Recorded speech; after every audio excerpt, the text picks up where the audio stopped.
TP quick 25ಗೆ ಸ್ವಾಗತ. ನಾನು ಮಾಲ್ತೆ. ಶಿಕ್ಷಣದ ಟಾಪ್ 25 ಸುದ್ದಿಯನ್ನ ಬನ್ನಿ ಕ್ವಿಕ್ ಆಗಿ ನೋಡ್ಕೊಂಬೋಣ.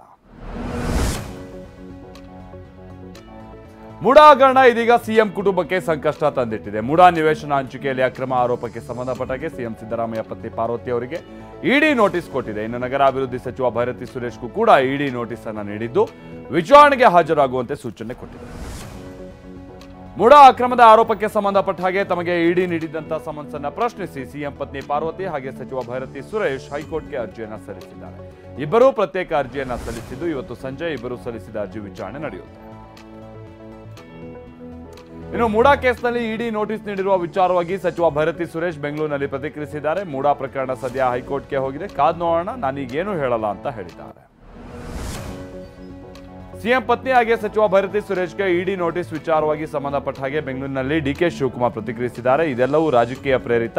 ನನ್ನ ಪ್ರಕಾರ ನನ್ನ ಕೇಸು ಇದೇ ರೀತಿ ನಡೀತು. ಲೋಕಾಯುಕ್ತ ತನಿಖೆ ವೇಳೆ ಇನ್ನೊಂದು ಇಡಿ ಕೇಸ್ ನಡೆಸೋದಕ್ಕೆ ಆಗಲ್ಲ ಅಂದಿದ್ದಾರೆ. ಮುಡಾ ಪ್ರಕರಣದಲ್ಲಿ ಮುಖ್ಯಮಂತ್ರಿ ಸಿದ್ದರಾಮಯ್ಯ ಪಾಲಿಗೆ ಇವತ್ತು ಮಹತ್ವದ ದಿನವಾಗಿದೆ. ಪ್ರಕರಣ ಸಿಬಿಐಗೆ ವರ್ಗಾಯಿಸುವಂತೆ ಕೋರಿ ಸ್ನೇಹಮಯಿ ಕೃಷ್ಣ ಸಲ್ಲಿಸಿರುವ ರಿಟ್ ಅರ್ಜಿ ವಿಚಾರಣೆ ಆರಂಭ ಆಗಿದೆ. ಧಾರವಾಡ ಹೈಕೋರ್ಟ್ ಏಕಸದಸ್ಯ ಪೀಠದಲ್ಲಿ ವಿಚಾರಣೆ ನಡೀತಾ ಇದ್ದು ಕುತೂಹಲ ಕೆರಳಿಸಿದೆ.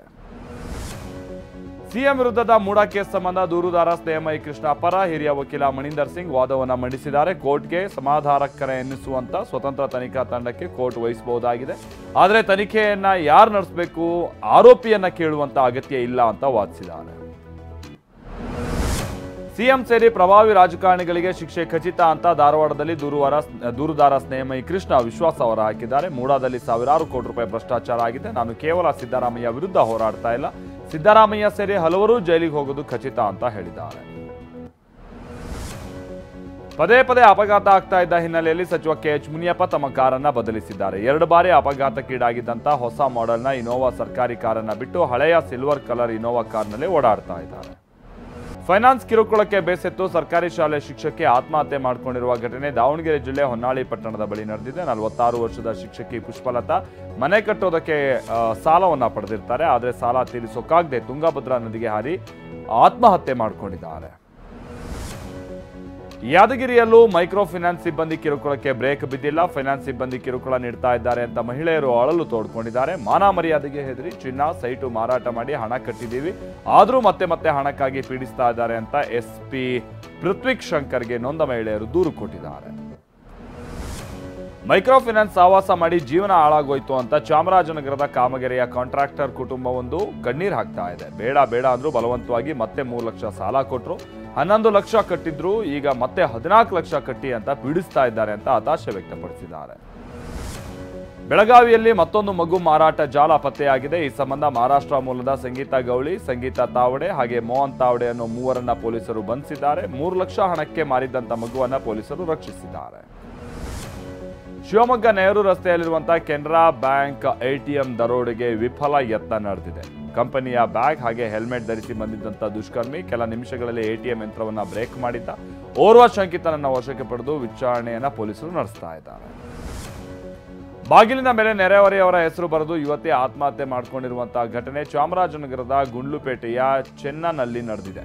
ಕಿರುಕುಳ ಅಪಮಾನ ಮಾಡಿದ್ರಿಂದಾಗಿ ಮಾನಸಿಕವಾಗಿ ನೊಂದ ಯುವತಿ ಕವನ ಮಾತ್ರೆ ಸೇವಿಸಿ ಆತ್ಮಹತ್ಯೆ ಮಾಡಿಕೊಂಡಿದ್ದಾಳೆ.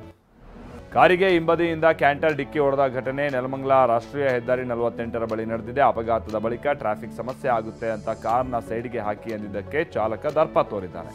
ಸಾರ್ವಜನಿಕರ ವಾಹನಕ್ಕೆ ಅಡ್ಡಿಪಡಿಸಿದ ಹಿನ್ನೆಲೆಯಲ್ಲಿ ದಾಬಸ್ಪೇಟೆ ಪೊಲೀಸ್ ಠಾಣೆಯಲ್ಲಿ ಪ್ರಕರಣ ದಾಖಲಾಗಿದೆ. ಆಮ್ ಆದ್ಮಿ ಪಕ್ಷದ ಸಂಚಾಲಕ ಅರವಿಂದ್ ಕೇಜ್ರಿವಾಲ್ ಹಾಗೆ ದೆಹಲಿ ಸಿಎಂ ಅತಿಶಿ ಇವತ್ತು ದೆಹಲಿ ಚುನಾವಣಾ ಆಪ್ ಪ್ರಣಾಳಿಕೆಯನ್ನು ಬಿಡುಗಡೆ ಮಾಡಿದ್ದಾರೆ. ತನ್ನ ಚುನಾವಣಾ ಪ್ರಣಾಳಿಕೆಗೆ ಕೇಜ್ರಿವಾಲ್ ಕಿ ಗ್ಯಾರಂಟಿ ಅಂತ ಹೆಸರಿಡಲಾಗಿದೆ. ಗ್ಯಾರಂಟಿ ಪದವನ್ನ ಮೊದಲು ಬಳಸಿದ್ದು ಕೇಜ್ರಿವಾಲ್ ಅಂತ ಹೇಳಿದೆ. ಭಾರತ ಪ್ರವಾಸದಲ್ಲಿರುವ ಇಂಡೋನೇಷ್ಯಾ ಅಧ್ಯಕ್ಷ ಪ್ರಬೋವೋ ಸುಬಿಯಾಂಟೋ ನನ್ನದು ಭಾರತದ ಡಿಎನ್ಎ ಅಂತ ಅಚ್ಚರಿಯ ಹೇಳಿಕೆ ಕೊಟ್ಟಿದ್ದಾರೆ. ನಿನ್ನೆ ನಡೆದಂತ ರಾಷ್ಟ್ರಪತಿ ಔತಣಕೂಟದ ವೇಳೆ ಮಾತನಾಡಿದ ಪ್ರಬೋವೋ, ಕೆಲ ದಿನಗಳ ಹಿಂದೆ ಟೆಸ್ಟ್ ಮಾಡಿಸಿದ್ದೆ, ವರದಿಯಲ್ಲಿ ನಿಮ್ಮದು ಭಾರತದ ಡಿಎನ್ಎ ಅಂತ ಬಂದಿತ್ತು ಅಂತ ಹೇಳಿದ್ದಾರೆ. ಕುಂಭಮೇಳ ನಡೀತಾ ಇರುವಂತಹ ಪ್ರಯಾಗ್ರಾಜ್ಗೆ ವಿಮಾನ ಪ್ರಯಾಣ ದರ ದುಬಾರಿಯಾಗಿದೆ. ವಿಮಾನ ಸಂಸ್ಥೆಗಳು ಪ್ರಯಾಣಿಕರಿಂದ ಹಗಲು ದರೋಡೆಗೆ ಇಳಿದಿವೆ. ಬೆಂಗಳೂರಿನಿಂದ ಪ್ರಯಾಗ್ರಾಜ್ಗೆ ಒನ್ ವೇ ಫ್ಲೈಟ್ಗೆ 36ರಿಂದ 40 ಸಾವಿರ ವಿಧಿಸಲಾಗ್ತಾ ಇದೆ. ರಿಟರ್ನ್ ಟಿಕೆಟ್ ಸುಮಾರು 51,000 ರೂಪಾಯಿ ಇದ್ದು ಭಕ್ತರ ಅಸಮಾಧಾನಕ್ಕೆ ಕಾರಣ ಆಗಿದೆ.